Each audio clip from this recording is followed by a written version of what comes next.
Buenas noches, profesor Serna.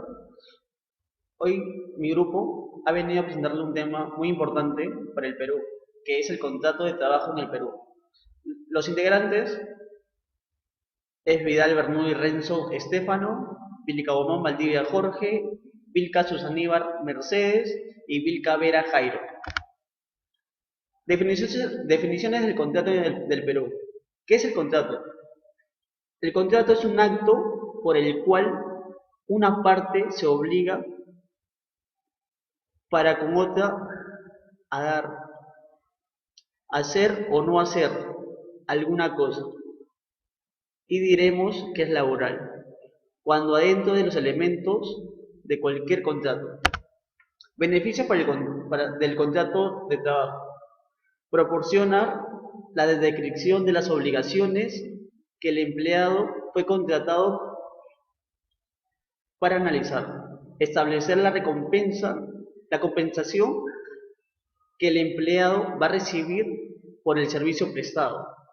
Requerir el empleado por informar si él parte de algún convenio restrictivo que limite sus actividades en una empresa similar a la corporación, ya que también proporciona una estructura para el desembolso de los gastos del empleado, ya que también el mismo contrato nos dice que es muy valioso para el trabajador, igual para el empleador. Eso quiere decir que en ese contrato debe estipularse que debe ver eh, qué beneficio debe tener el trabajador, qué soluciones debe dar y cosas así. Bueno, ahora le toca a mi compañero. Buenas noches, profesor. Mi nombre es Mercedes Vilca y les voy a hablar sobre los tipos de contratos en el Perú. El contrato de naturaleza temporal es primordial para poder entender los tipos de contratos que existen. A pesar de que nuestra legislación vigente reafirma el principio de causalidad en la regulación del contrato temporal, esto quiere decir que solo se acude a este tipo de contratos para actividades estrictamente transitorias. En la regulación de cada uno de los tipos contractuales que permiten la contratación a plazo fijo, se aprecia una marcada intención por promover este tipo de contratos, regulándolos de manera amplia y sin vincularlos. Ahora, existen varios contratos de naturaleza accidental que se dividen en tres. El primero, el contrato ocasional, para entender necesidades transitorias distintivas de la actividad habitual del centro de trabajo, su duración máxima es de 6 meses al año. El segundo contrato de suplencia. Su objeto es sustituir temporalmente a un trabajador estable de la empresa cuyo vínculo se encuentra suspendido o desarrollando temporalmente otras labores, pero tiene que ser dentro de la misma empresa y deben de ser por razones de orden administrativo. El tercer contrato de emergencia. Esto ocurre cuando uno desea cubrir las necesidades producidas por un caso fortuito o de fuerza mayor, y la duración debe de coincidir con la de la emergencia. Solo estos tres tipos son los que son los contratos por un accidente o de naturaleza accidental.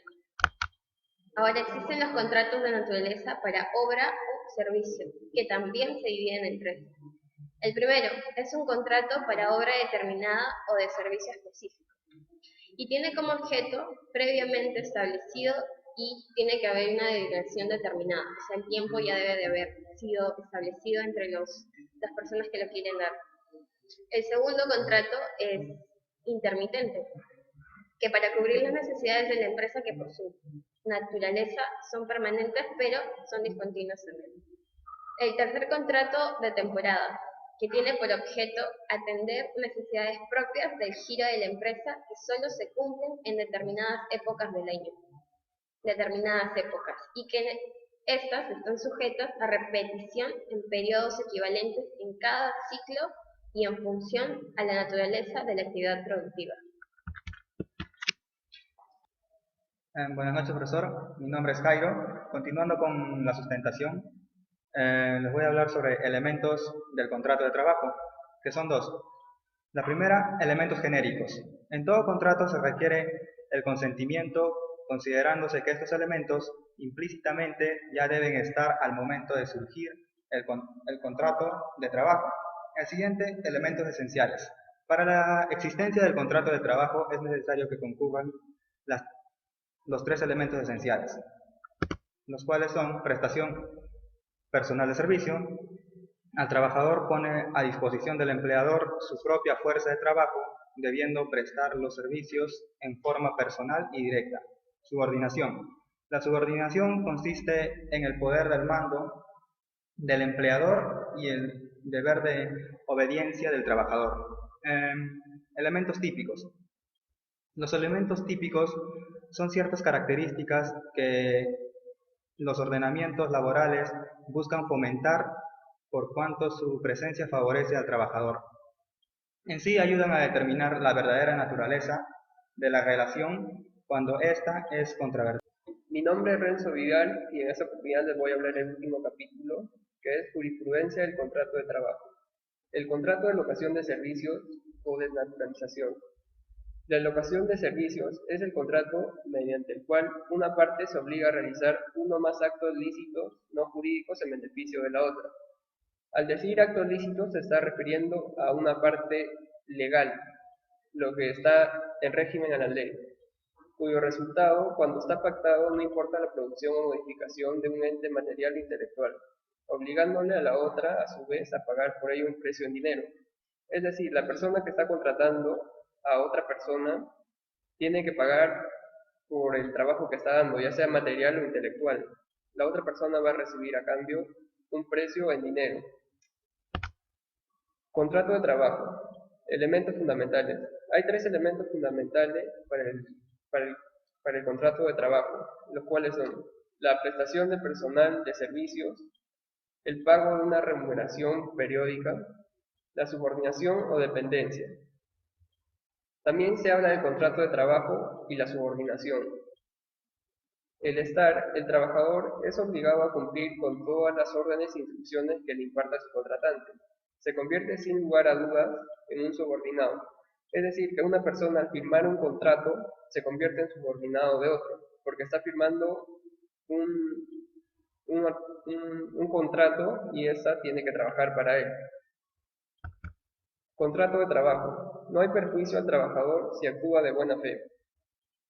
En caso de existir prohibición de suscribir contratos de trabajo en el régimen privado, la nulidad en abstracto del contrato no tiene por qué perjudicar al trabajador, si no es de entera responsabilidad del empleador, por cuando éste efectuó a sabiendas una propuesta de trabajo bajo el citado régimen, limitándose el trabajador a cumplir las obligaciones de buena fe que ha asumido. Es decir, una persona que firma un contrato está sujeta a cumplir las obligaciones que la otra persona le está dando.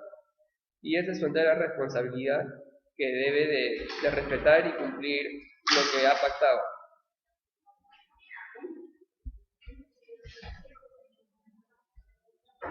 Bueno, a modo de conclusión, este trabajo es muy importante tanto para la economía peruana y para los empleadores, ya que esto ayuda a saber e incrementar los beneficios de los trabajadores y para un buen desarrollo tanto de las personas como de sus familias. Bueno, esta ha sido toda la presentación del trabajo, el contrato Del trabajo en el Perú. Gracias.